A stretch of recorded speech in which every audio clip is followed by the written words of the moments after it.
بالله من الشيطان الرجيم. بسم الله الرحمن الرحيم. الحمد لله رب العالمين بارئ الخلائق أجمعين باعث الأنبياء والمرسلين، والصلاة والسلام على أشرف الخلائق أجمعين سيد المرسلين وخاتم النبيين رحمة للعالمين شفيع المذنبين الرسول النبي الأمي الهاشمي سيدنا وشفيعنا أبي القاسم المصطفى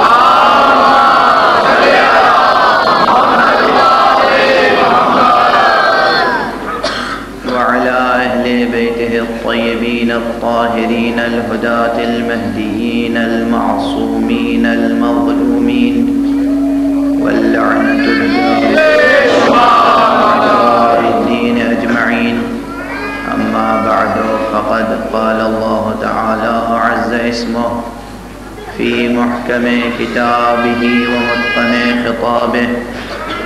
بسم الله الرحمن الرحيم.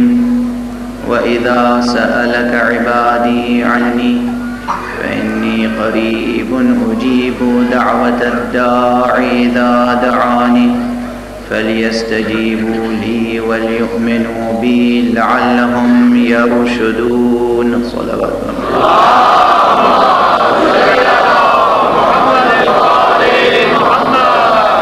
ایک مرتبہ اور بلند تر صلوات.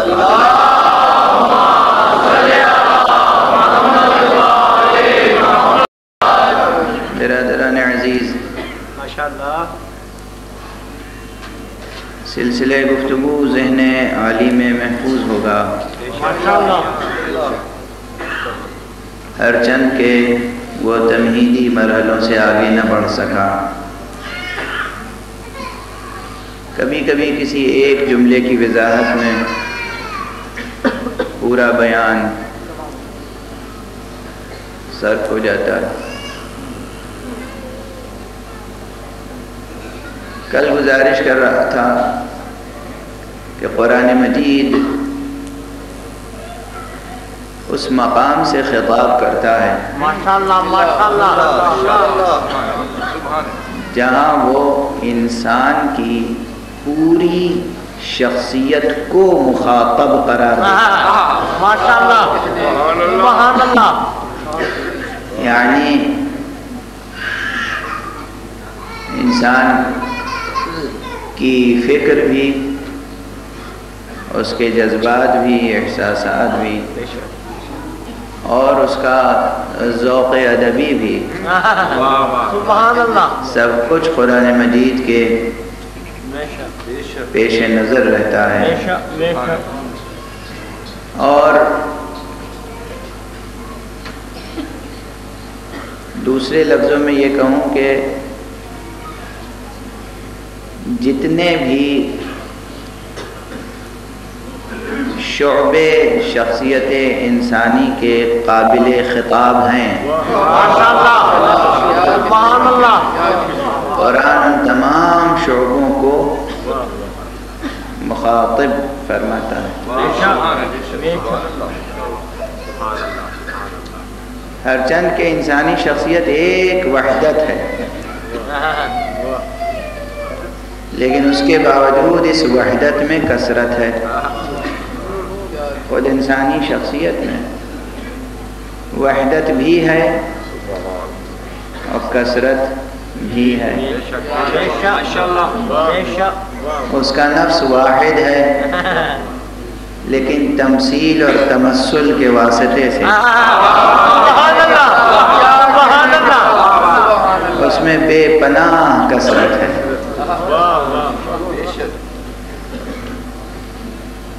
بہرحال جو جملہ عرض کرنا چاہ رہا تھا وہ یہ تھا کہ قرآن مجید مشکل سے مشکل موضوعات کو انسان کی صدائے حال بنا دیتا ہے.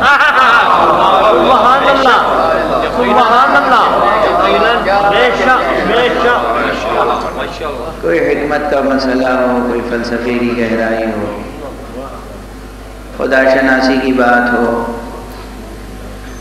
عاقبت شناسی کی بات ہو، آخرت شناسی معاد شناسی کی بات ہو. مثلاً وہ فرماتا ہے کہ وَإِذَا سَأَلَكَ عِبَادِي عَنِّي، اگر میرا بندہ آپ سے پوچھے میرے بارے میں.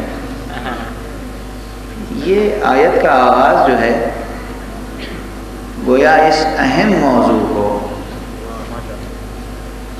انسان کے جذبات اور افکار کی اس سطح سے مربوط کر دیتا ہے کہ جہاں دنیا کا ہر انسان محسوس کرتا ہے کہ یہ سوال تو میرے دل میں ہے.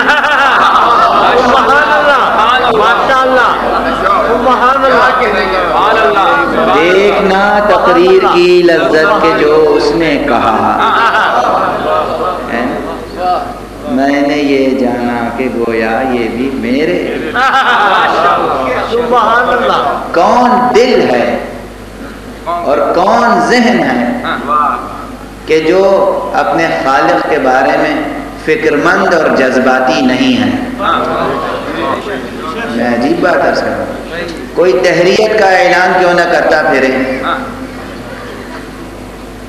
کوئی خدا کے بارے میں انکار ہی کا رویہ کیوں نہ اختیار کیے رہے، لیکن جب آپ اس سے گفتگو کریں گے تو اندازہ ہوگا کہ یہ انکار یہ بھی کسی جذباتیت پر ہے، اس کے پیچھے بھی کوئی جذباتیت ہے. ممکن ہے کہ ہستی کا معمہ حل نہ ہو سکا ہو تو اپنی فکری عاجزی کا اعتراف کرنے کے بجائے انکار باری تعالی ہی میں انسان سہارا ڈھونڈے. یہ بھی ایک جذباتی کیفیت ہے، چاہے اسے کتنا ہی مفکرانہ رنگ دے دیا جائے، لیکن وہ ہے ایک جذباتی کیفیت. اسی طرح ممکن ہے کبھی کسی کی دعا قبول نہ ہوئی ہو اور وہ اسی کے سبب سے انکار خدا کر رہا ہو. ملے ہیں مجھ سے ایسے لوگ، آپ کوئی خدا ہوتا تو میری سنتا، میں اتنے دنوں سے دعا کر رہا ہوں اور آج تک میری دعا قبول نہ ہوئی. تو کبھی کبھی دعا کی قبولیت اگر نہ ہو تو بھی انسان خدا کا انکار کرنے لگتا ہے. تو پروردگار عالم نے ان دونوں مسئلوں کو ایک ساتھ پیش کر دیا، مسئلہ دعا کو بھی اور مسئلہ خدا شناسی کو بھی اس آیت میں. اور فرمایا کہ وَإِذَا سَأَلَكَ عِبَادِي عَنِّي. میرا خیال ہے کہ صلوات پڑھتے ہوئے آپ حضرات کچھ اور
پروردگار عالم نے اس آیت میں وَإِذَا سَأَلَكَ عِبَادِي عَنِّي، اگر آپ سے میرا بندہ میرے بارے میں پوچھے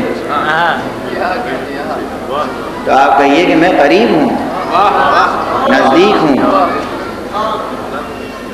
کوئی فاصلہ نہیں ہے. کوئی فصل نہیں ہے،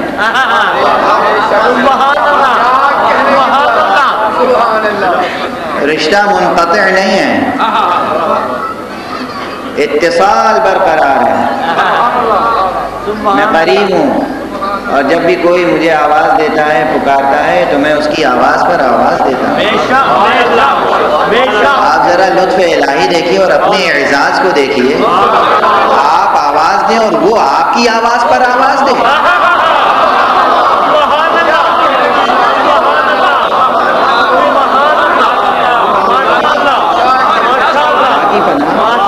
خدا کی قسم، ذرا اس کی رحمت تو دیکھو، اس کا کرم تو دیکھو، اس کا لطف تو دیکھو، اس کا فیضان رحمت ہے، وہ خالق، وہ عظیم، اور ہم اس کے بندے، مخلوق، نافرمان، ہم پکاریں اور وہ ہماری آواز پر آواز دے۔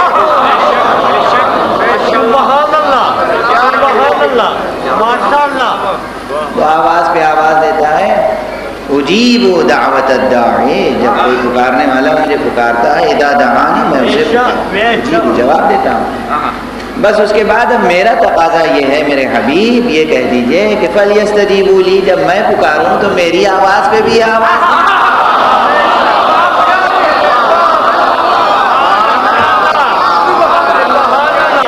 وَلْيُؤْمِنُوا بِي، اور مجھ پر بھروسہ رکھیں، مجھ پہ اعتماد تو کریں، مجھ پہ بھروسہ تو رکھیں۔ تو جناب والا ذرا اس انداز خطاب اور اس لطف کلام کو آپ محسوس کریں اور پھر مسئلہ دعا پر غور کریں۔ اس آیت میں خدا شناسی کی بات بھی ہے اور مسئلہ دعا بھی ہے، اور یہ وعدہ کیا گیا ہے کہ اگر یہ ہماری آواز پر آواز دیں گے، میں تو ان کی آواز پر آواز دیتا ہی ہوں۔ ایک بات عرض کروں، اس آیت کی روشنی میں یہ دیکھیں، فَلْيَسْتَجِيبُوا لِي بعد میں ہے، وَلْيُؤْمِنُوا بِي بعد میں ہے۔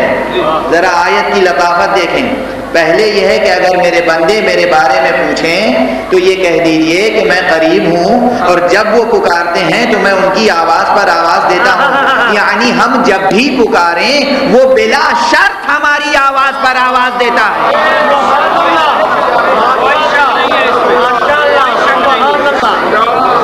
وہ بلا شرط اپنے بندوں کی آواز پہ آواز دیتا ہے۔ اس کے بعد وہ یہ تقاضا کرتا ہے کہ اب تم بھی میری آواز پر آواز تو دو، تمہیں بھی تو یہ چاہیے کہ جب میں پکاروں تو تم بھی جواب دو اور مجھ پر بھروسہ رکھو، یعنی مجھے پکارتے ہو تو مجھ پہ بھروسہ بھی تو رکھو، اور جب میں پکاروں یہ بھروسہ رکھو دونوں نقطہ نظر سے، جب تم پکارتے ہو تو بغیر اعتماد کے نہ پکارو، پکارو تو پھر اعتماد بھی رکھو، ایسا نہ کرو کہ ابھی ہمیں پکارا اور ابھی اضطراب میں کسی اور کو پکارنے لگے۔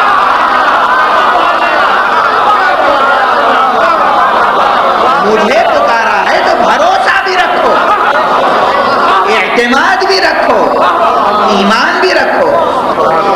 اب یہاں پر ایک حدیث یاد آ گئی، صوفیہ عرفاء اس حدیث کو نقل کرتے ہیں، بڑی لطیف حدیث ہے، بہت ہی لطیف حدیث ہے۔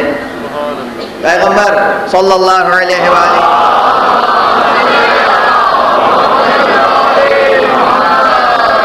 کہ ایک مشہور صحابی ہیں حضرت سعد ابن معاذ، یہ داخل ہوئے مسجد میں اور ان سے ایک سوال کیا گیا، کہا کہ اگر آپ کی ناموس کے ساتھ کوئی بے واقعہ ہو جائے تو آپ کا رد عمل کیا ہوگا؟ تو انہوں نے کہا کہ میں بے دریغ قتل کر دوں گا، اس شخص کو کہ جو میری حرمت و ناموس سے کھیلے گا. تو حضرت نے فرمایا حضور نے کہ تم نے سعد کی غیرت دیکھی؟ سعد کی غیرت دیکھی؟ سعد کو منع نہیں کیا بلکہ سعد کی غیرت کو سراہا. سعد کی غیرت دیکھی؟ اور جتنا غیرت مند سعد ہے میں اس سے زیادہ غیرت مند ہوں اور میرا خدا مجھ سے زیادہ غیرت مند ہے. جب یہ اپنے ناموس کے ساتھ اپنے حرم کے ساتھ کسی غیر کو برداشت نہیں کرتا تو پروردگار اپنی ذات میں شرک کہاں برداشت کرتا؟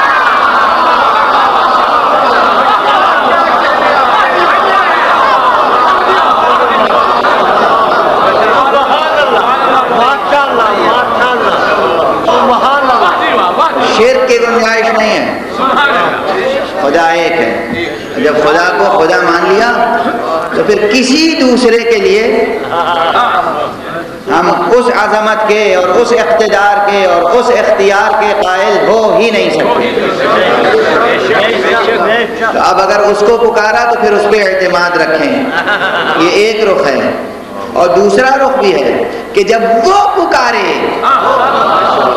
تب بھی اس اعتماد کے ساتھ اس کی آواز پر آواز دیں کہ اس نے پکارا ہے تو اس کی پکار کے جواب میں اگر ہم اقدام کریں گے تو کبھی کوئی ضرر نہ ہوگا, کوئی گھاٹے کا سودا نہ ہوگا.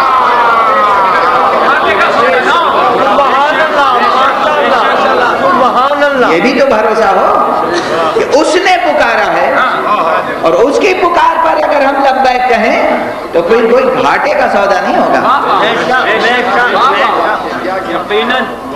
اگر بظاہر کسی کو ضرر یا گھاٹا نظر آ رہا ہو تو بھی اسے سمجھنا چاہیے کہ اس کے مقابل میں جو اجر ملے گا وہ اس سے کہیں زیادہ ہوگا. فَلْيَسْتَجِيبُوا لِي وَلْيُؤْمِنُوا بِي. اور مجھ پر ایمان رکھیں, مجھ پہ اعتماد رکھیں, مجھ پہ بھروسہ رکھیں. لَعَلَّهُمْ يَرْشُدُونَ, تاکہ وہ رشد کی منزل تک پہنچ جائیں. اب یہ منزل رشد بجائے خود بہت بلند منزل ہے. میں نے گزارش کی تھی کہ آج میں رشد کے مسئلے کو زیر بحث لاؤں گا, لیکن انصاف نہ ہوگا آیت کے ساتھ اور موضوع کے ساتھ. اس لیے پہلے دعا کے موضوع پر کچھ تو عرض کر دیا جائے. دعا سال گزشتہ چند اہم مطالب گزارش کر چکا ہوں, ان کو دوبارہ نہیں دہراؤں گا, وہ آپ کے حافظے میں ہونے چاہیے کہ دعا حقیقتاً اس پوری کائنات کی وجہ بقا, وہ کیفیت ہے جس کا نام ہے دعا.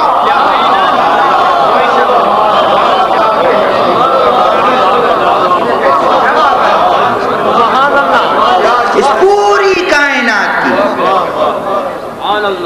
وجہ بقا جو کیفیت ہے اس کا نام ہے دعا.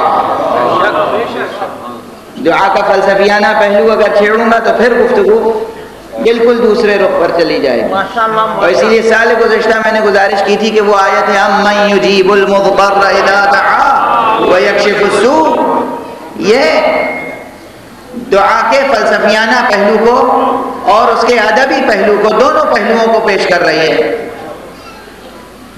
آپ دیکھیں پروردگار عالم نے مسئلے کو کس طرح حل کیا ہے.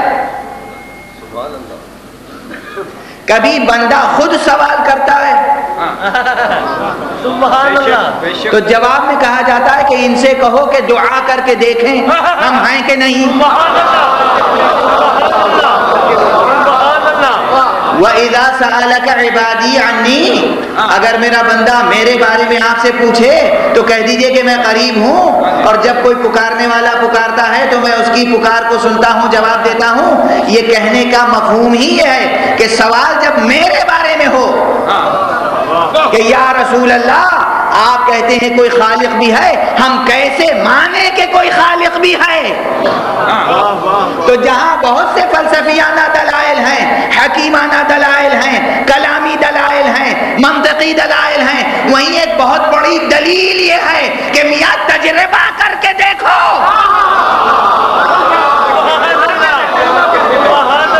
ہم جس خدا کی بات کر رہے ہیں اسے پکار کے دیکھو، اگر تمہارا مسئلہ حل ہو جائے تب تو مانو۔ یعنی مسئلہ دعا، حقیقت دعا ایک برہانی حقیقت بھی حاصل کر لیتی ہے، اور ایک تجربی حقیقت بھی، کہ خدا کے وجود پر ایک دلیل ہے، ایک برہان ہے اور ایک تجربہ ہے۔ دعا ایک روحانی تجربے کا ہے۔ اب عزیزو یہ سمجھو کہ دعا ایک روحانی تجربے کا نام ہے، دعا جنبش لب کا نام نہیں ہے، دعا حرکت زبان کا نام نہیں ہے، دعا صرف زبان سے چند الفاظ اور کلمات کے دہرانے کا نام نہیں ہے، دعا ایک روحانی تجربے کا نام ہے۔ سبحان اللہ، ماشاء اللہ۔ جس طرح کل گزارش کر رہا تھا کہ علم جب تک جزو جان نہ بن جائے اس وقت تک بار آور نہیں ہوتا، اس وقت تک سود مند نہیں ہوتا، اس وقت تک شخصیت مکمل نہیں ہوتی، اس وقت تک شخصیت میں وحدت پیدا نہیں ہوتی، اس وقت تک شخصیت میں اتحاد پیدا نہیں ہوتا، اس وقت تک انسانی شخصیت ریزہ ریزہ پریشہ اور پاشا پاشا رہتی ہے۔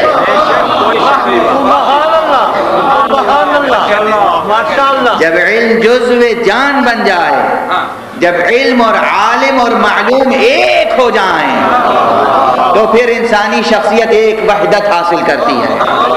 اسی طریقے سے آج گزارش کر رہا ہوں کہ جب تک دعا ایک خارجی حقیقت رہے گی کچھ حاصل نہ ہوگا، جب روحانی تجربہ بن جائے گی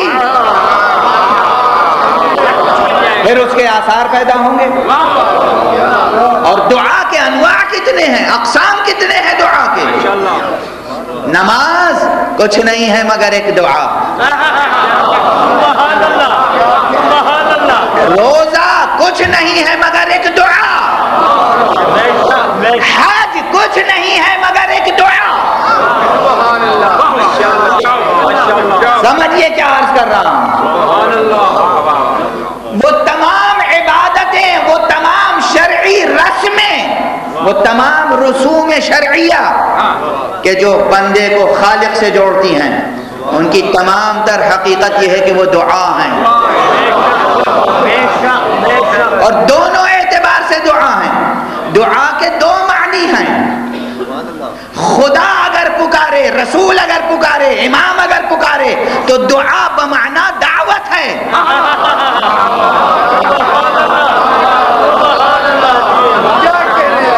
اور انسان جب اپنے خدا کو پکارے تو پھر دعا بمعنی طلب اور مناجات ہے۔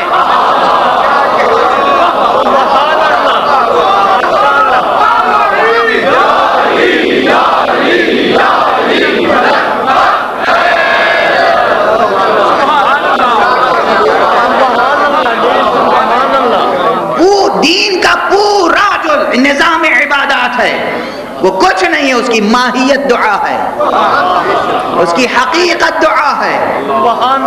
نماز ایک دعا ہے، نماز جب تک عادتاً پڑھیں گے آثار مرتب نہیں ہوں گے۔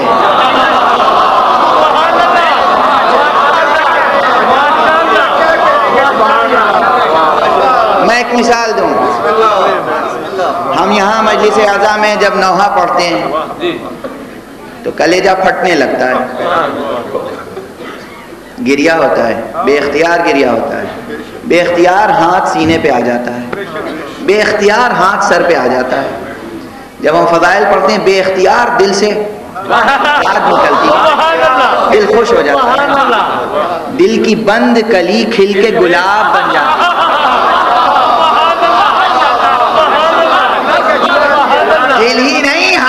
تو چہرے بھی گلاب بن جاتے ہیں.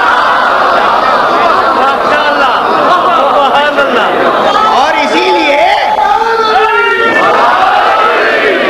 لیے ہم نے طبیعتوں کی نفاستوں کا معیار یہ قرار دیا ہے کہ نام علی لے لو، چہرہ گلاب بن جائے تو سمجھ لو طبیعت نفیس ہے.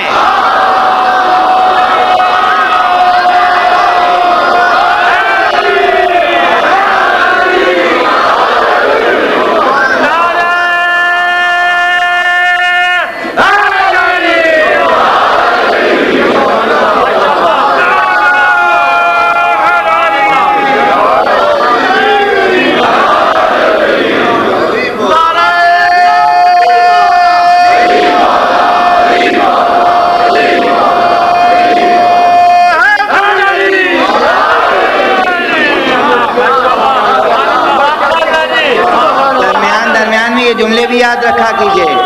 علی کا نام ایمان ہی کی کسوٹی نہیں ہے، علی کا نام دیانت داری ہی کی کسوٹی نہیں ہے، علی کا نام طبیعت کی لطافتوں کی کسوٹی بھی ہے.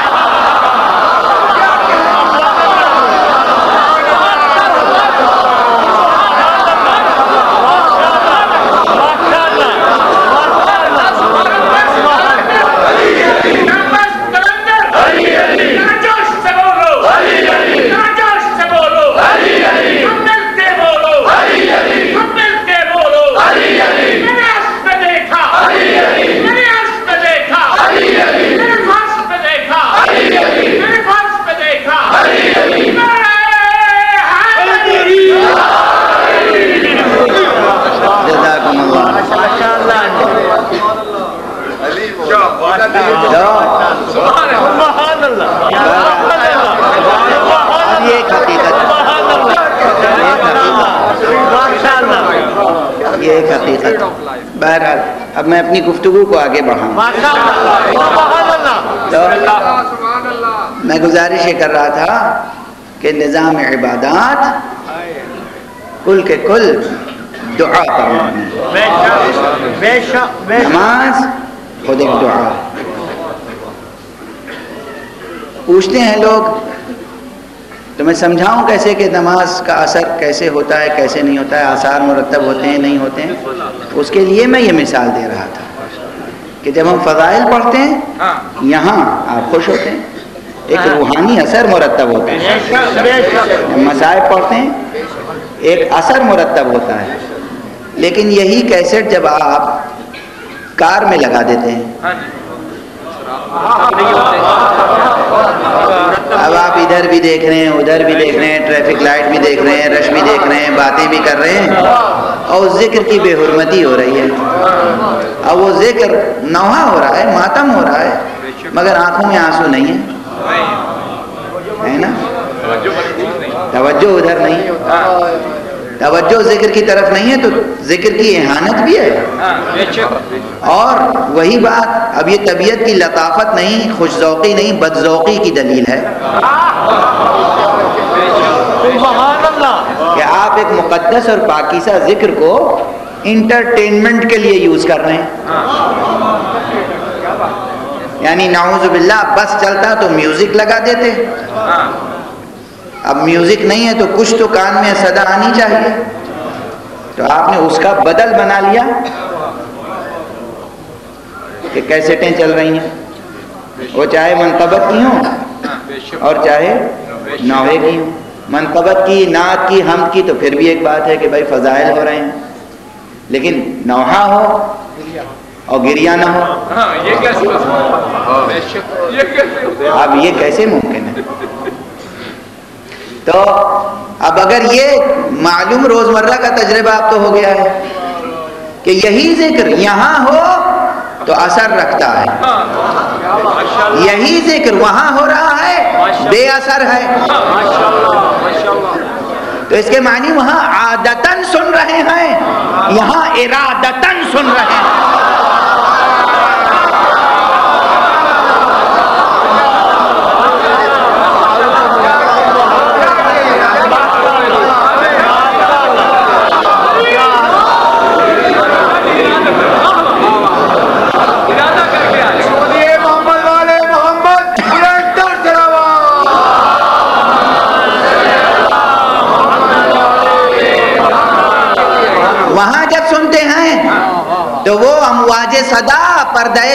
سے ٹکرا کر رزق بعد ہو جاتی ہیں.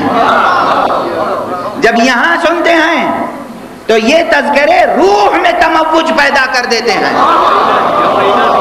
رزق جان بن جاتے ہیں.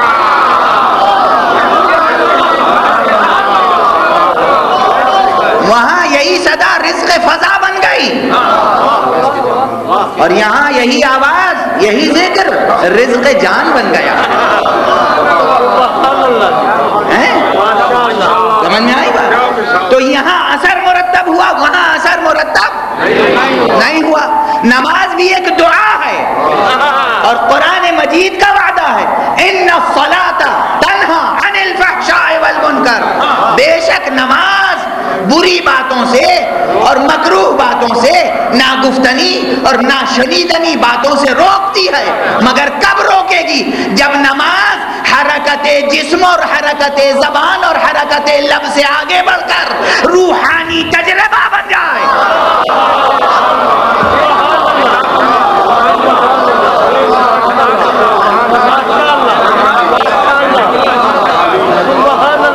جب یہ تجربہ روح بن جائے گی نماز، پھر ممکن نہیں ہے کہ وہ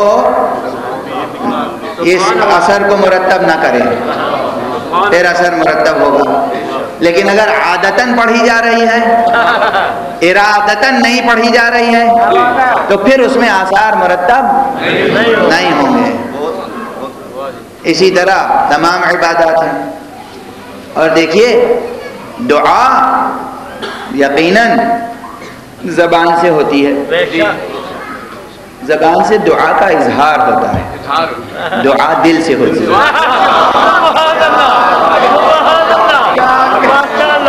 جیسے محبت زبان سے نہیں ہوتی، زبان سے محبت کا اظہار ہوتا ہے، محبت دل سے ہوتی ہے. اسی طرح دعا کا اظہار زبان سے ہوتا ہے، دعا دل سے ہوتی ہے. اب اگر کوئی عادتاً دعا پڑھنے کا عادی ہے تو اب ایک عادت بن گئی کہ 1.5 گھنٹہ 2 گھنٹہ بیٹھنا ہے اور 100 صفحے کی دعاؤں کی کتاب روز ختم کرنی ہے، اور پھر عزیزوں سے کہنا ہے میں اتنی دعائیں روز پڑھتا ہوں.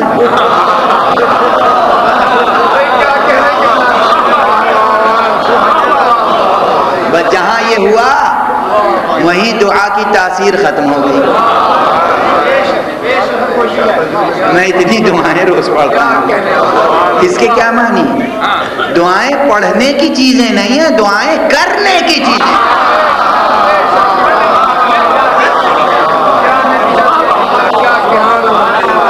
دعا پڑھی نہیں جاتی، دعا کی جاتی ہے. اب جو کلمات معصومین ہیں، اب جو معصومین نے دعائیں تعلیم فرمائی ہیں، وہ بھی پڑھو، اس طرح سے پڑھو کہ صرف پڑھنے کا اطلاق نہ ہو، دعا کرنے کا اطلاق ہو. یعنی جب دعائے صباح پڑھیں تو دعا کے کلمات کے سانچے میں پوری شخصیت ڈھل جائے. زبان پر الفاظ ہوں، دل میں معانی. دعائے کمیل پڑھیں، زبان پر الفاظ ہوں، دل میں اس کے مضامین. نماز پڑھیں، امام سے پوچھا گیا. یہ جو سوالات ہم سے ہوتے ہیں کہ مولانا دنیا بھر کا حساب ہمیں نمازی میں یاد آتا ہے، نمازی میں یاد آتا ہے. تو امام نے ارشاد فرمایا کہ جب نماز پڑھو تو جو نماز میں پڑھتے ہو اس کے معانی اور مضامین میں غور کرتے رہو. جب بسم اللہ کہو تو زبان سے بسم اللہ نہ کہو، تمہاری روح یہ محسوس کرے کہ ہم اللہ کے نام کا سہارا لے رہے ہیں.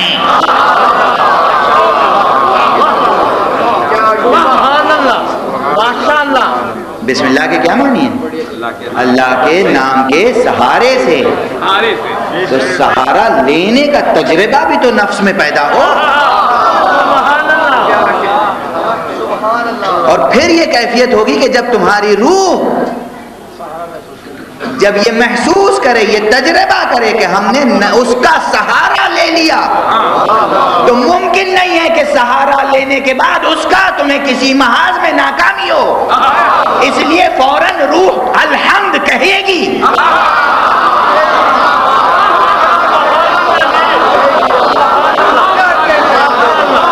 ادھر بسم اللہ کہا، ادھر مجبور ہو گیا الحمدللہ رب العالمین کہنے پر۔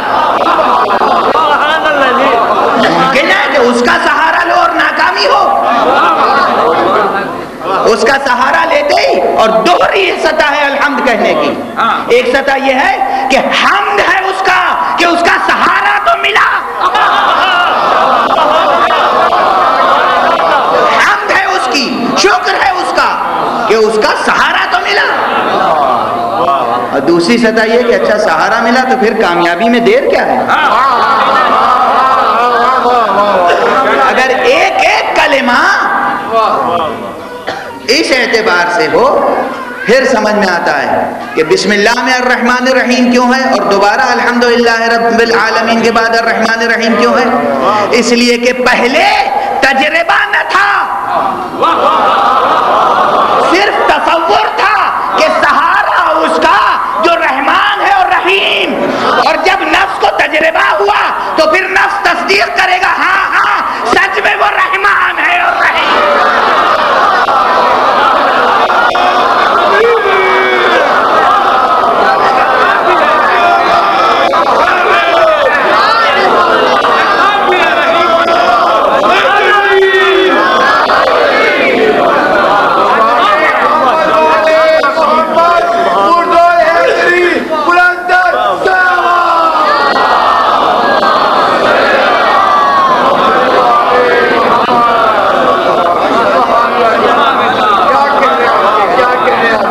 اور جہاں اس کی بے پناہ رحمانیت اور رحیمیت کا تصور آیا، وہیں انسان دنیا سے بیزار و بے نیاز ہو کر آخرت کی طلب میں آگے بڑھے گا، اور جب کہے گا کہ یہ رحمان ہے اور رحیم ہے تو پھر ایسے خدا کو رکھنے والا، ایسے خدا کو ماننے والا، ایسے خدا کو سجدہ کرنے والا بھلا قیامت سے خائف کیوں ہو؟ بے اختیار کہے گا مالک یوم الدین۔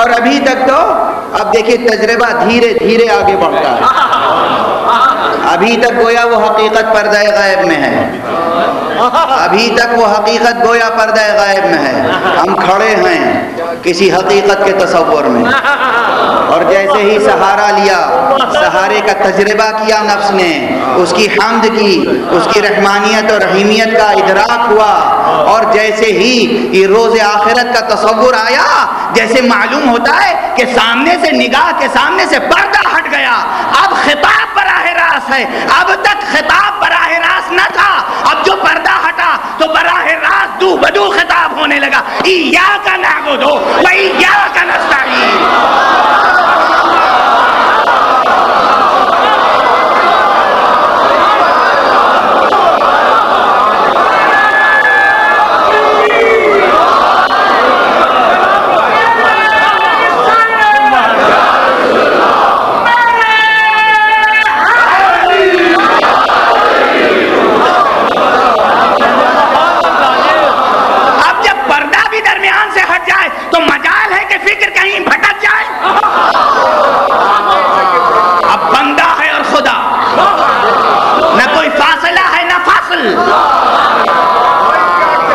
نہ کوئی حجاب ہے نہ نقاب،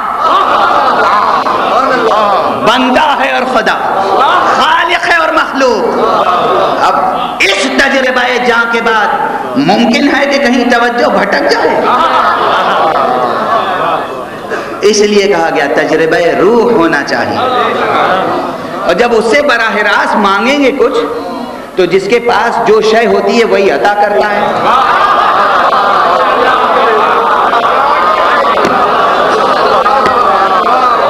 جس کے پاس جو شے ہوتی ہے وہی عطا کرتا ہے. ہم تو خدا کے ہاں پہنچے, ہم نے کہا پروردگار ہم تیری ہی عبادت کرتے ہیں اور تجھ ہی سے مانگتے ہیں, ہمیں راستہ دکھا دے. ہم گئے تھے خدا کے پاس راستہ پوچھنے, اور خدا نے کہا اب اگر راستہ دیکھنا ہے تو پھر ذرا ان ہستیوں کے پاس جاؤ. اب کھڑے ہیں خدا کے سامنے, تصور ہے محمد کا, تصور ہے علی کا, تصور ہے حسن کا, تصور ہے حسین کا, تصور ہے زہرا کا. الذین انعمت علیہم, ان کا راستہ جن پر تیری نعمتیں ہیں. صلوات پڑھیں محمد.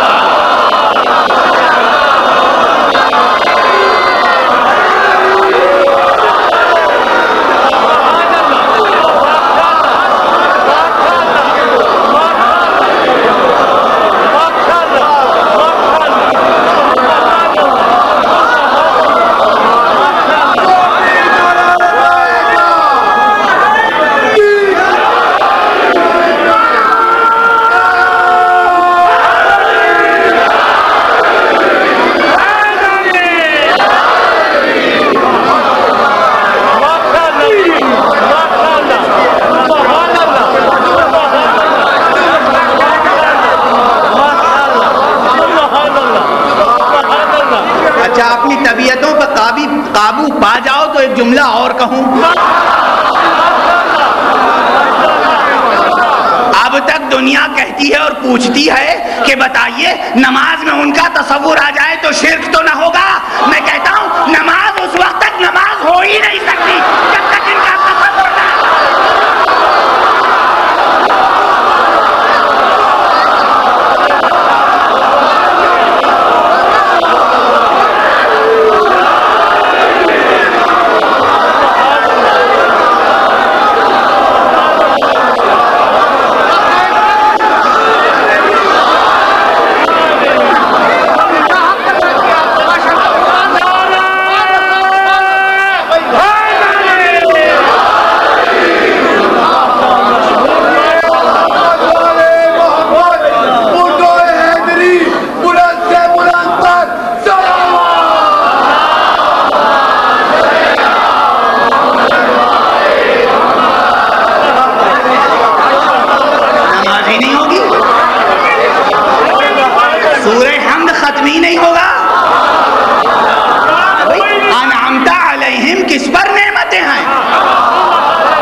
فوراً ذہن میں آنے چاہیے. ہم نے کہا حمد شکر کے معنی آئے, تعریف کے معنی آئے. ہم نے کہا اللہ معبود کے معنی آئے. ہم نے کہا یوم الدین آخرت کا تصور آیا. ہم نے کہا ایاک نعبد عبادت کا تصور آیا. ہم نے کہا ایاک نستعین استعانت اور مدد کا تصور آیا. اہدنا الصراط المستقیم ہدایت اور صراط راستے کا تصور آیا. اب جب کہیں گے الذین ان لوگوں کا راستہ تو کچھ لوگوں کا تصور آئے گا کہ نہیں؟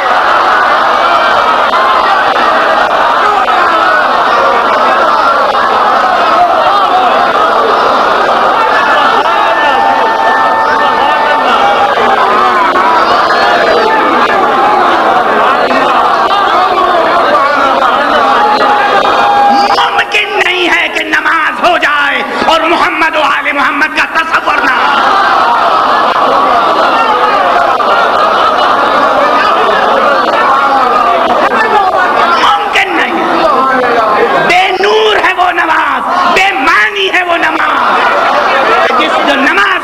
اہل بیت کا تصور نہ.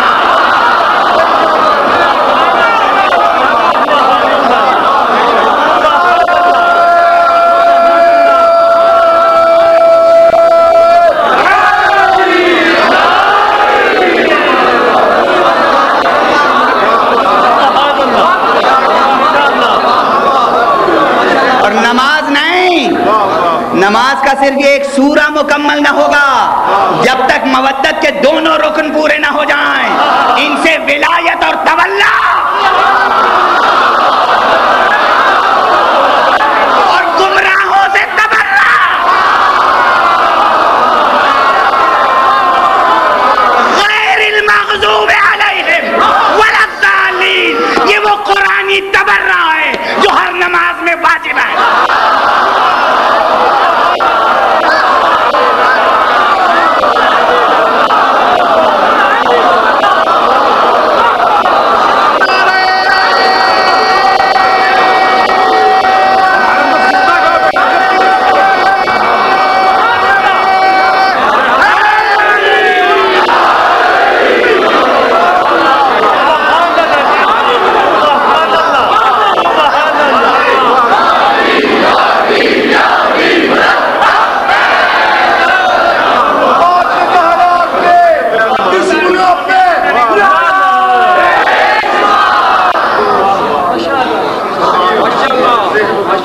سمجھو کہ نماز کیا ہے. دعا کا موضوع تھا نا. نماز خود دعا ہے، پوری نماز ایک دعا ہے. اور بطور خاص سورہ حمد، یہ تو ہے ہی دعا. سورہ حمد وہ دعا ہے جو مصطفیٰ کا انشاء نہیں ہے، یہ پیغمبر کی تخلیق کی ہوئی دعا نہیں ہے.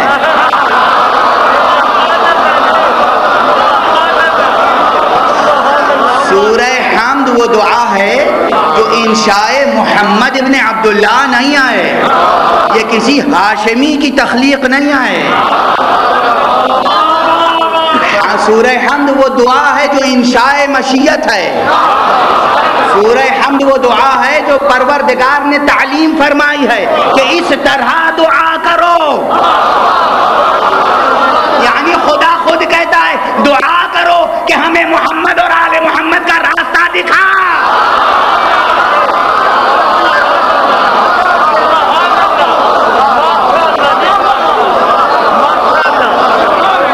اچھا جوانوں، عزاداروں، بتاؤ اب نماز پڑھنے کا دل چاہتا ہے کہ نہیں؟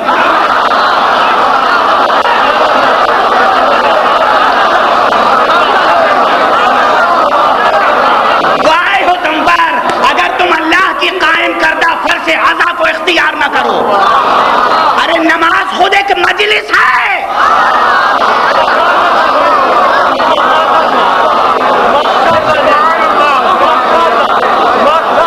نماز مکمل مجلس ہے. نماز میں فضائل ہیں، نماز میں مصائب ہیں.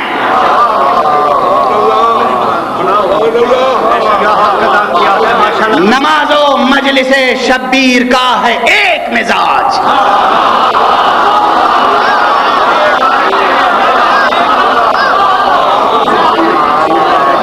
تو قرب حق کا ارادہ تو آؤ مجلس میں. جو اختصار ہو پیش نظر، نماز پڑھو، طلب ہو دل میں زیادہ تو آؤ مجلس میں.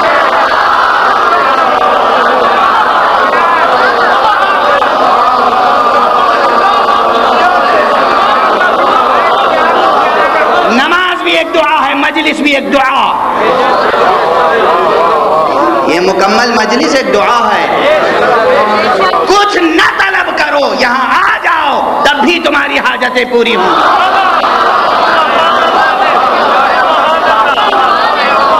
اور ایک بات کہوں، جب شریفوں کے گھر جایا جاتا ہے، جب کسی بزرگ کے گھر جایا جاتا ہے، جب کسی ذہین شخص کے گھر جایا جاتا ہے تو جا کر صرف اس کی مدح و ثنا کر دینا خلوص کے ساتھ کافی ہوتا ہے.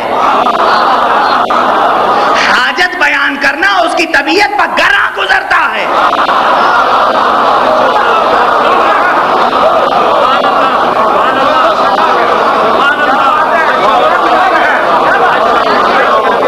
حاجت بیان کرنے کی ضرورت نہیں ہے وہاں. آؤ اس کی حمد کرو، ثنا کرو، ذکر کرو، جھولیاں بھر کے لے جاؤ اور جھولیاں بھر کے لے جاؤ.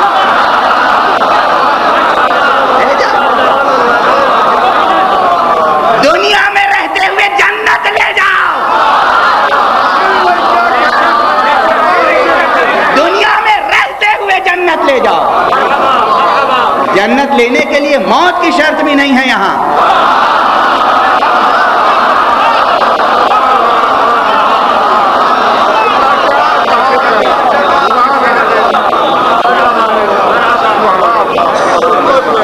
اچھا چلو اب کچھ گفتگو اور آگے بڑھائیں.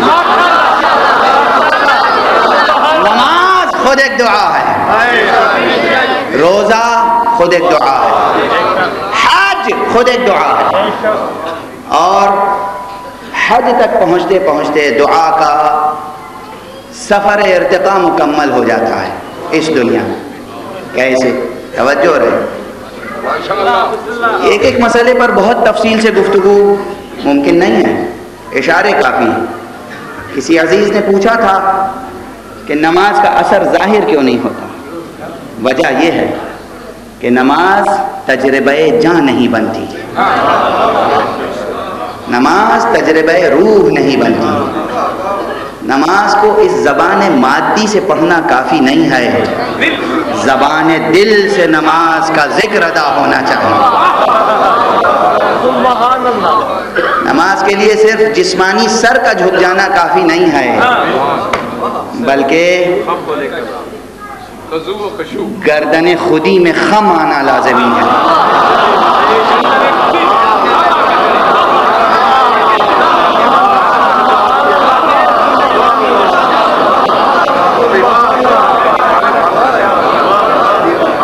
اس میں خم آنا ضروری ہے، سمجھے؟ اچھا، تو یہ ہوئی نماز۔ نماز دن میں 5 بار واجب ہے، پوری عمر واجب ہے، اور حج پوری عمر میں 1 بار واجب ہے۔ اور اب آئیے جناب مولانا تشریف فرمائیں، اور بھی حضرات یہاں اہل علم، اہل فضل، اہل دانش تشریف فرمائیں، اور یہ ماشاءاللہ مجھے جو بتایا بہت اچھی خدمت بھی فرما رہے ہیں۔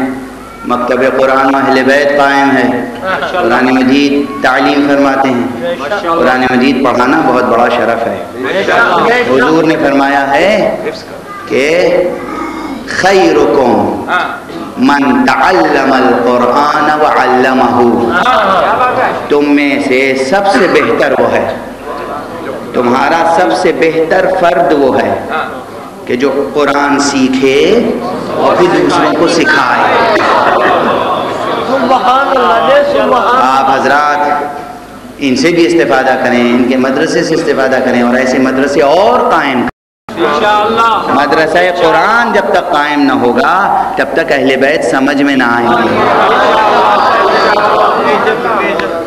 اور جب تک اہل بیت کا ذکر نہ ہوگا اس وقت تک قرآن بھی سمجھ میں نہیں آئے گا۔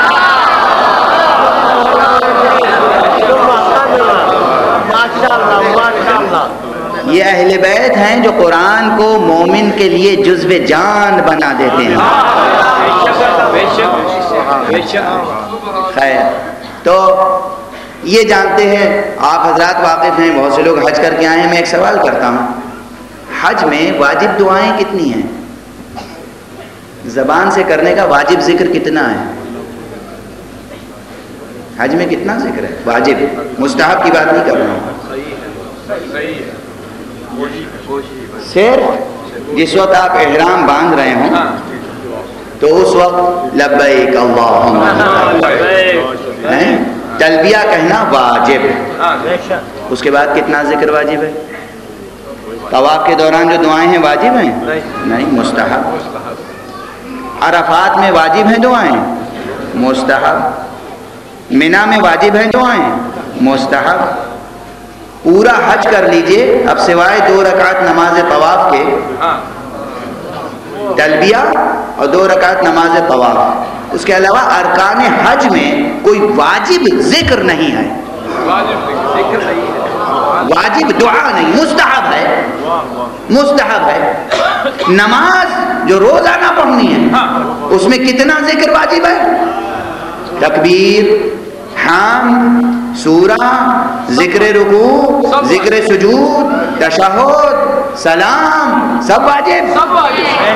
اور جناب والا حج میں تلبیہ اور 2 رکعت نماز طواف، اس کے علاوہ سب مستحب، تاکید جتنی بھی ہو، تاکید جتنی بھی ہے تو مستحب۔ یعنی اگر کوئی عرفات میں روز عرفہ 9 ذی الحجہ کو ظہر سے لے کر مغرب تک رہے اور نماز پڑھے اور بیدار رہے اور کوئی دعا نہ پڑھے، اس کا وقوف ہو جائے گا یا نہیں؟ ہو جائے گا۔ معنی کیا ہے؟ اتنی دور سے گیا، زندگی میں ایک بار یہ عبادت واجب ہے اور کوئی ذکر نہیں، فرق ہے، اس لیے کہ یہ مقام دعا کا نقطہ فراز ہے۔ یعنی کیا؟ زبان سے جتنا ذکر ہوگا دعا کم تر سطح پر ہوگی۔ حج پر جانے کے بعد آپ سے مطالبہ یہ ہے کہ خود اپنے پورے وجود کو ایک حرف دعا میں ڈال دو۔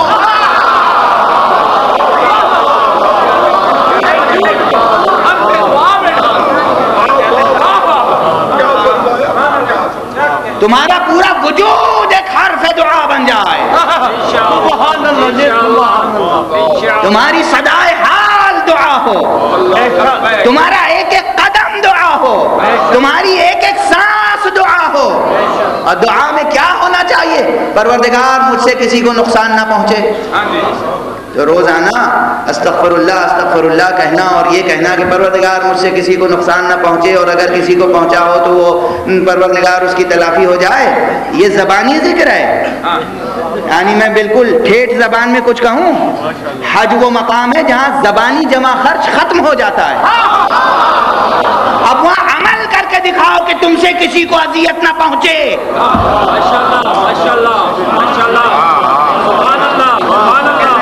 اب وہاں زبان سے نہیں کہنا ہے یا اللہ مجھ سے کسی کو نقصان نہ پہنچے. اب احرام باندھنے کے بعد عمل یہ ہو کہ تم سے کسی کو نقصان نہ پہنچے. اور فرما رہے ہیں اگر کوئی تم کو برا کہے تو پلٹ کے اسے برا نہ کہو. تم وہاں جھگڑا نہ کرو، جدل نہ کرو، بحث نہ کرو، تکرار نہ کرو. یہ کیا ہے؟ یعنی جو تہذیب نماز میں سکھائی گئی، یہ 2 رکعت نماز کے دوران آپ تکبیرۃ الاحرام کہہ چکے اللہ اکبر. 2 رکعت نماز پڑھتا ہوں صبح کی واجب قربتاً اللہ، اللہ اکبر. اب اس کے بعد کوئی شخص کھڑا ہو کے گالیاں دینے لگا آپ کو، آپ کیا کریں گے؟ نماز توڑ دیں گے؟ نہیں توڑیں گے نا، پڑھتے رہیں گے نماز. یہی جذبہ ہونا چاہیے.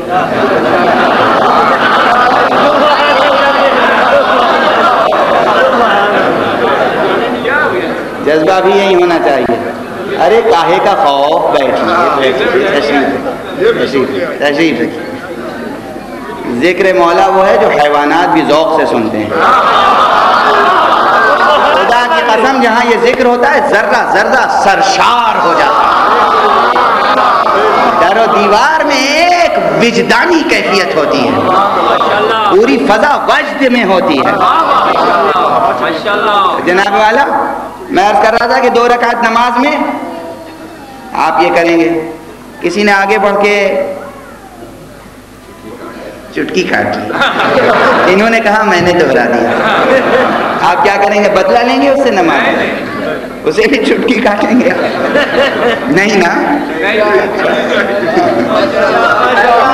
2 رکعت نماز. اچھا میٹھا کسی کو بہت پسند ہو، معلوم ہوا نماز کی تکبیر کہی اور چڑھانے کے لیے اتنا بڑا کنڈا لے کے شیر برنج کا آ گئے، اس سے جگہ کے آگے رکھ دیا. اب کیا کریں گے؟ پہلے کھائیں گے پھر نماز پڑھیں گے. آپ ظاہر نماز پوری کریں. تو جتنے علائق ہیں دنیاوی وہ سب ایک تکبیرۃ الاحرام کے بعد منقطع.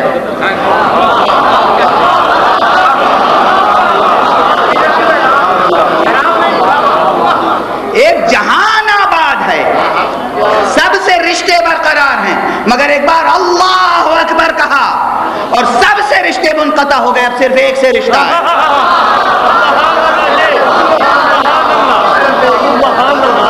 اور فرمایا اور جتنے جذبات اور احساسات ہیں اب آپ کی مرضی اور مشیت اور ارادے کے تابع نہیں آئے، اب اس کی مشیت کے تابع ہیں.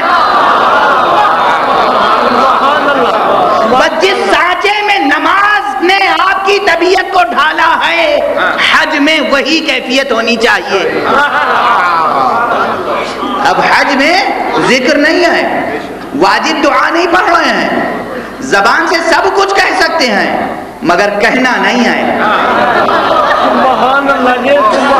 یعنی اب منزل دعا کی نہیں ہے کہ زبان سے دعا کریں، اپنے وجود کو معنی دعا میں ڈھال دو. سمجھا؟ نماز بھی دعا ہے، روزہ بھی دعا ہے، حج بھی دعا ہے. جتنے عبادات ہیں سب دعائیں ہیں، اور اس کے علاوہ مستحبات ہیں. دعائے کمیل ہے، دعائے صبا ہے، حدیث کسا ہے. سبحان اللہ سبحان اللہ. میرا خیال ہے آپ میں کوئی ایسا نہیں ہوگا جو حدیث کسا کے سلسلے میں شک شبہ رکھتا ہو. کراچی میں پڑھ چکا ہوں، دوبارہ کہوں گا بھی نہیں. جن لوگوں کے پاس وقت زیادہ ہو وہ دعائے کمیل بھی پڑھیں، حدیث کسا بھی پڑھیں. اور جن کے پاس وقت نہ ہو، زیادہ وقت ہے تو دعائے کمیل پڑھ لیں، کم وقت ہے حدیث قصہ پڑھ لیں، اس سے زیادہ وقت ہے دونوں چیزیں پڑھ لیں، دونوں میں ربط ہے۔ دعا کے دو ارکان ہیں عزیزو، بہت بڑی بحث ہے، سمیٹ کے کہہ رہا ہوں، بہت بڑی بحث ہے، لیکن سمیٹ کے عرض کر رہا ہوں، دعا کے دو بنیادی ارکان ہیں، ایک توکل، ایک توسل۔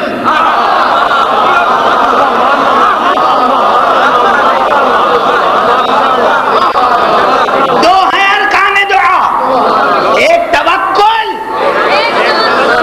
ایک توسل۔ جب یہ دونوں ملا کے پڑھو گے، دعائے کمیل میں ہے توکل، حدیث کے سامنے ہے توسل۔ صلوات پڑھنے محمد والے۔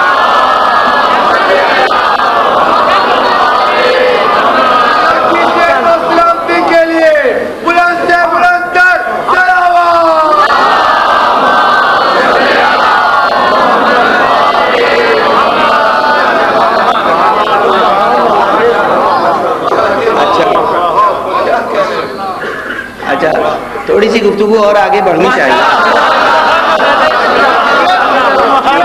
ابھی دعا کی بحث کہاں ختم ہوئی؟ میں نے کہا نماز دعا ہے، اور یہ نماز جو ہم 2 رکعت اور 4 رکعت اور 3 رکعت پڑھتے ہیں، یہ خود مکمل دعا ہے، لیکن صلاۃ کے معنی بھی دعا کے ہیں۔ ڈکشنری میں، لغت میں صلاۃ کے معنی بھی دعا کے ہیں، اور 2 معنی میں یہ زیادہ استعمال ہوتا ہے کلمہ، ایک دعا، ایک ثنا۔ اچھا، عام ڈکشنریوں میں نہ ملے تو آپ مجھ سے سند لینے آئیے گا، شاہد میں پیش کروں گا، قرآن سے پیش کروں گا۔ ابن منظور کی لکھی ہوئی ڈکشنری معتبر ہے یا قرآن؟ قرآن معتبر ہے نا۔ قرآن نے صلاۃ کو ثنا کے معنی بھی استعمال کیا ہے، اور صلاۃ کے معنی ڈکشنری میں دعا کے ہیں، تو یہ دعا کے معنی میں ہے زیادہ تر، اور سب سے زیادہ شریعت میں یہ معنی ابھر کے سامنے آتے ہیں کہاں؟ نماز جنازہ میں۔ ورنہ نماز جو شریعت میں ہے، بغیر وضو کے نماز ہو سکتی ہے؟ نہیں۔ بغیر سورہ حمد کے نماز ہو سکتی ہے؟ نہیں۔ بغیر رکوع کے نماز ہوگی؟ نہیں۔ بغیر سجدے کی نماز ہوگی؟ شاباش، میرے بچے بھی آواز دے رہے ہیں، ان چھوٹے چھوٹے بچوں کو نماز کی ترکیب آتی ہے۔ آپ کو خاموش رہنا چاہیے، انہی کو بولنا چاہیے، یہ آپ کی صدائے مستقبل ہیں، یہ مستقبل کی آواز ہے۔ ہاں، تو بغیر سجدے کے نماز نہیں ہوگی، بغیر رکوع کے نماز نہیں ہوگی، بغیر الحمد کے نماز نہیں ہوگی، بغیر وضو کے نماز نہیں ہوگی۔ نماز جنازہ میں اس میں سے کچھ بھی نہیں ہے، نہ وضو شرط ہے، نہ سورہ حمد کی تلاوت ہے، نہ جناب والا رکوع ہے، نہ سجدہ ہے، پھر بھی اسے کہتے ہیں صلاۃ المیت۔ کیوں؟ اس لیے کہ وہ دعا ہے۔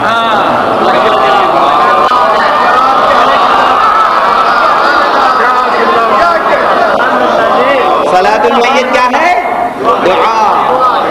اور ہماری عادت کچھ اور ہے، ہم تو دعا عادتاً کرتے ہیں، امام کبھی عادتاً نہیں کرتا، ارادتاً کرتا ہے۔ ہم تو دعائیں بھی عادتاً پڑھتے ہیں، معنی معلوم ہے یا نہیں معلوم ہے، ترجمہ دیکھا یا نہیں دیکھا، دعا کر رہے ہیں، دعا کر نہیں رہے، دعا پڑھ رہے ہیں، دعا پڑھ رہے ہیں۔ امام کبھی اس طریقے سے دعا پڑھتا نہیں، دعا کرتا ہے امام، اور جب دعا کرتا ہے تو اس میں اس کا ارادہ شامل ہے، اور یہ ممکن نہیں ہے کہ امام کا ارادہ غلط شخص سے متعلق ہو جائے۔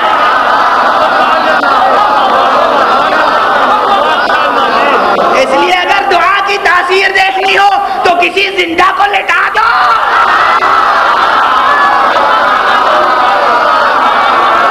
پھر دیکھو دعائے امام کی تاثیر۔ جب یہ پورے ارادے سے کہے گا اللہ اکبر، پھر جگاتے رہنا، اب وہ زندہ مردہ ہو چکا ہوگا۔ صلوات پڑھ دے محمد والے۔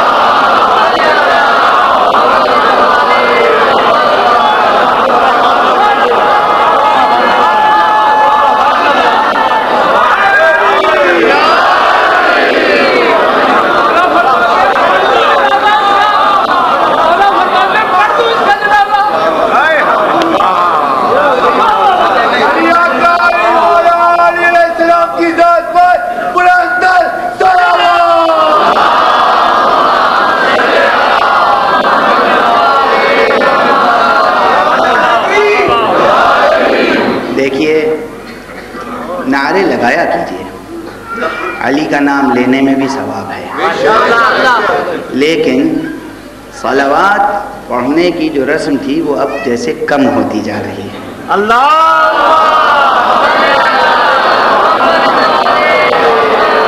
صلوات خود ایک دعا ہے، بلکہ تمام دعاؤں کی کلید اجابت ہے۔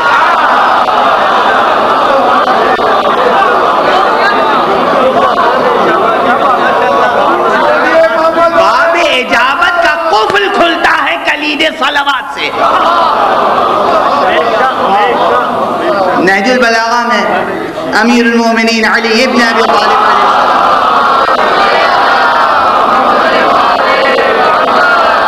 فرماتے ہیں کہ جب تم خدا سے کچھ طلب کرنا چاہو تو پہلے اس کے نبی پر درود بھیجو، اس لیے کہ یہ ممکن نہیں ہے، خدا ایسا کریم ہے، خدا ایسا کریم ہے، یہ ممکن نہیں ہے کہ اس سے ایک وقت میں دو چیزیں مانگو، وہ ایک دعا قبول کرے اور ایک رد کر دے، اس لیے پہلے وہ دعا مانگو جو وہ کبھی رد کر ہی نہیں سکتا۔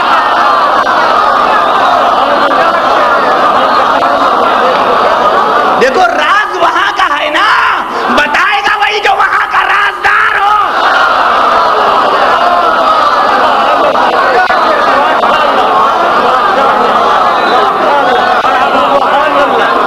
وہی بتائے گا بھائی جو مزاج شناس ہو۔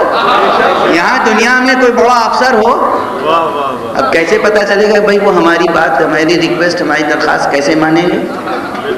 کوئی وہ شخص بتا سکتا ہے جو ان کا مزاج شناس ہو، جو ایک زمانے سے ان کے ساتھ ہو۔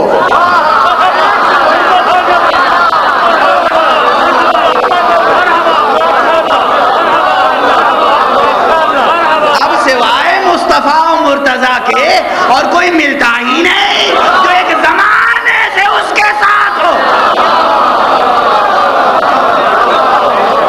جب سے زمانہ ہے تب سے یہ ہیں، تب سے ان کا نور ہے۔ یہ اگر مزاج دان مشیت نہ ہوں گے تو کون ہوگا؟ اور راز کی بات بتا دی راز کی بات کہ اس کا مزاج یہ ہے، تو اس سے اگر پہلے کہو گے کہ اپنے نبی پہ درود بھیج تو وہ یہ بات رد نہیں کر سکتا، پھر تم جو چاہے مانگ لو، ہے نا؟ تو ایک تو یہ ہے کلید اجابت ہے، یہ کلید اجابت۔ دوسرے یہ وہ عمل ہے جس میں وہ خود بھی شریک ہوتا ہے،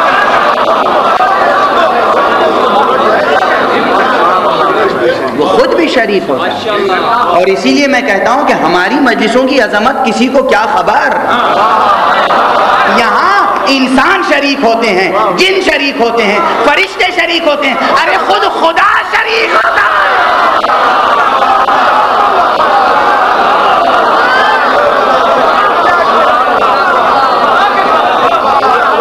یہ ہماری مجلسیں ہیں۔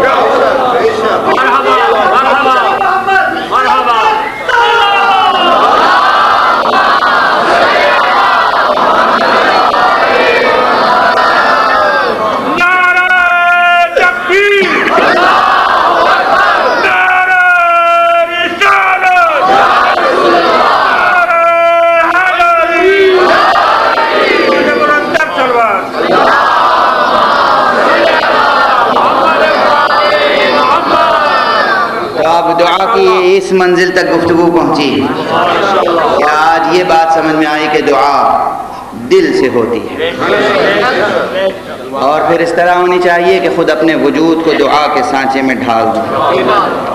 ہماری صرف زبان سے دعا نہ ہو، ہمارا پورا پے کر ایک حرف دعا بن جائے۔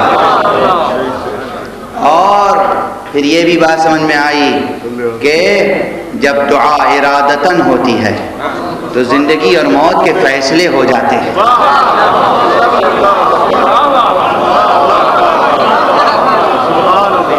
ارادتاً دعا ہوتی ہے تو زندگی اور موت کے فیصلے ہو جاتے ہیں۔ بس اس جملے پر کچھ اور پڑھنا چاہتا تھا، مگر یہ جملہ زبان پر آ گیا تو طبیعت میری اندر سے منقلب ہو گئی۔ میں نے کیا کہہ دیا؟ دعا اگر ارادتاً ہو تو زندگی اور موت کے فیصلے ہو جاتے ہیں. ایک موقع ایسا ہی ہمیں کربلا میں نظر آتا ہے. حسین نے اپنا کڑیل جوان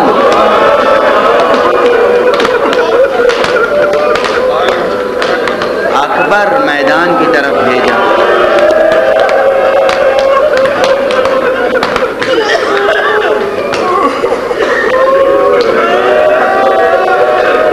اور یہ وہ تجربہ تھا حسین کے لیے جو بہت سخت تھا, بہت گرم تھا. تو بھیجتے وقت ہاتھوں کو اٹھا دیا, اللہم اشہد علی ہؤلاء القوم, اے پروردگار اب تو اس قوم پر گواہ رہنا کہ میں اسے بھیج رہا ہوں جو صورت میں, سیرت میں, رفتار میں, گفتار میں تیرے نبی کی شبیہ ہے. اور جب بھی میرا دل چاہتا ہے کہ تیرے نبی کی زیارت کروں تو میں اس جوان کو دیکھ لیتا ہوں. اس دعا کے ساتھ بیٹے کو رخصت کیا اور اس کے بعد در خیمہ پر اپنے مرکب پر قرار سے بیٹھ گئے. ایک کوہ وقار تھا جو بیٹھا ہوا تھا, نگاہ میدان کی طرف, پشت خیمے کی طرف. در خیمہ پہ تمام بیویاں جمع ہیں اور سب کی نظر حسین کے چہرے پر ہے. حسین امام بھی ہیں مگر ان کے سینے میں ایک باپ کا دل بھی ہے. اس لیے بیویاں اس تصور سے چہرہ حسین دیکھ رہی ہیں کہ اگر اکبر پر کوئی سخت وقت آیا تو حسین کے چہرے کا رنگ ضرور بدل جائے گا. اجرکم علی اللہ.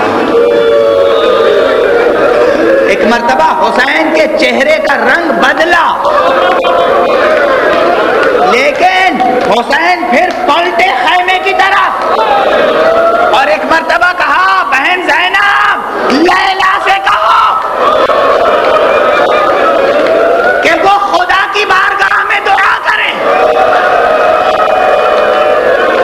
اس لیے کہ اکبر کے مقابلے میں ایک ایسا شقی آیا ہے. دعا.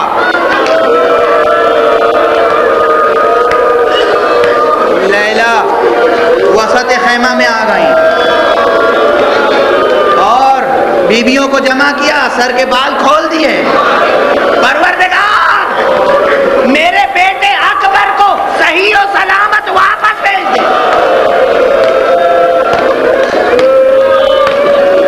شہادت اکبر کے قریب آ چکی تھی. لیلا نے جو دعا کی, اکبر خیمگاہ کی طرف پلٹ کے آئے. زندگی اور موت کا فیصلہ ہوتا ہے جب دعا ارادتاً ہو, مضمون متصل رہے اور مسلسل رہے. اکبر آئے, بس اب اس کے بعد کیا عرض کروں. ایک واقعہ سن لیں.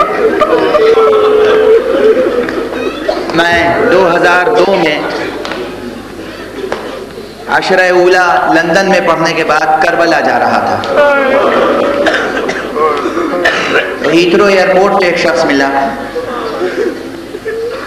اور اس نے مجھ سے کہا, پوچھا کہ آپ کہاں جا رہے ہیں؟ میں نے کہا میں عراق جا رہا ہوں. کہا آپ کربلا جائیں گے؟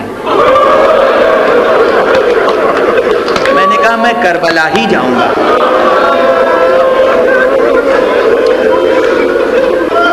میں گفتگو کو بہت مختصر کر کے گزارش کروں. اس نے کہا میں بھی کربلا جا رہا ہوں مگر میں کربلا کی ہسٹری کے بارے میں کچھ جانتا نہیں ہوں. میں اصطلاحاً شیعہ نہیں ہوں مگر میں لندن میں مختلف چینلز پر مجلسیں آتی ہیں, اردو میں, انگریزی میں ڈیفرنٹ چینلز براؤز کر رہا تھا تو انگریزی میں ایک تقریر آ رہی تھی. وہ اردو بھی نہیں جانتا تھا, وہ شخص مجھ سے انگریزی میں گفتگو کر رہا تھا. میں نے 2-3 جملے سنے اور اس کے بعد اسی وقت طے کر لیا کہ اب مجھے کربلا جانا ہے.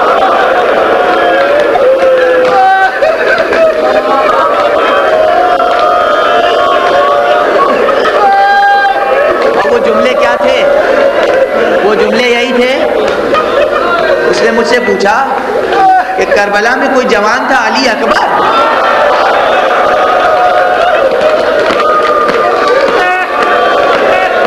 میں نے کہا اب میں نے یہ سنا مقرر یہ کہہ رہا تھا کہ اکبر میدان جنگ سے واپس آئے اور انہوں نے اپنے بابا سے کہا کہ یا بتا العطش قد قتلنی، ارے پیاس مجھے قتل کیے ڈال دیا ہے۔ باپ نے کہا بیٹا اپنی زبان میرے منہ میں ڈال دو۔ جیسے ہی جوان بیٹے نے اپنی زبان باپ کے منہ میں دی فوراً کھینچ لی، کہا بابا آپ کی زبان میں مجھ سے زیادہ کانٹے پڑے ہوئے۔ اب بس میں اس اکبر کی قبر کی زیارت کرنا چاہتا ہوں۔ اجرکم علی اللہ۔ عزیزو یہ بات یاد آ گئی اس موقع پہ تو پھر عرض کر دی۔ اب ایک منظر اور، میں نے کہا جب دعا ارادتاً ہو تو زندگی اور موت کے فیصلے ہوتے ہیں۔ لیلا نے دعا کی، اکبر میدان سے واپس آ گئے۔ اب یہ ایام وہ ہیں جو ایام اسیری کے واقعات بیان ہوتے ہیں۔ قافلہ شام پہنچ چکا ہے اسیروں کا، اور زینب نے خواہش کیا ہے سید سجاد ذرا ظالموں سے کہہ دو اب اگر دربار میں لے جانا ہے تو